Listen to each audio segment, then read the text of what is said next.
I think that the arithmetic currently doesn't stack up. You can't take 7 apples out of a basket of 5. It's just, you can't do that, which they're trying to do in Europe. The release was always that you could print currency, and sovereign debt therefore was by definition AAA.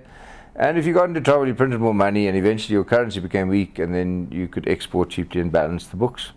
The euro kind of throws a fuzziness over that, and at the moment I find that I believe that the currencies are going to dictate the economic activity primarily, and if you start digging into the dynamics between the Chinese and how they play with their currency, the euro, which is trying to weaken on one hand so that it can export, and trying to strengthen on the other hand so that it can attract capital, and the US, who's printing money at a rate that's just biblical.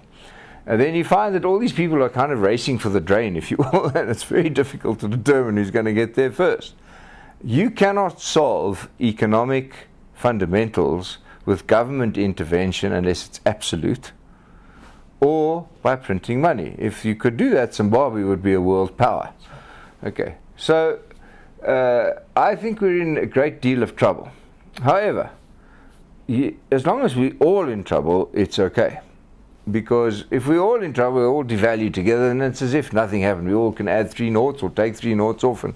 But I think you're going to find a return to assets whose prices are not speculative, but are determined entirely by supply and demand. And by that I mean things like land and food and medicine and minerals and things of that nature is where the store of wealth will return to. Because when you can willy-nilly have a deficit of $15 trillion, I mean, have a nice day. You can't solve that with corn.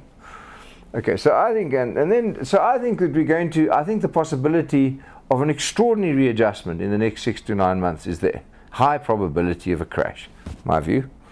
But the enemy is money.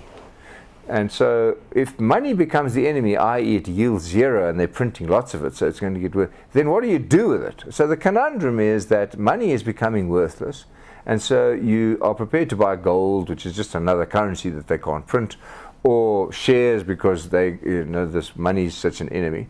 When money becomes the enemy, a whole lot of economic logic start turning upside down. So I think we're in a state of extraordinary turmoil going forward. As far as South Africa is concerned, my only real worry about South Africa is that we have a backlog of infrastructure spend which is in our face every day. We don't spend the hard money here. We spend we spend the sexy money.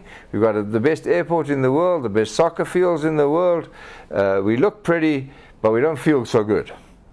And for the first time in the last 20 years, if I might say so, or 15 years, there is a much higher degree of political uncertainty, whether good or bad, but there's a much higher degree of leadership uncertainty than I think we've had in the last 15 or 20 years.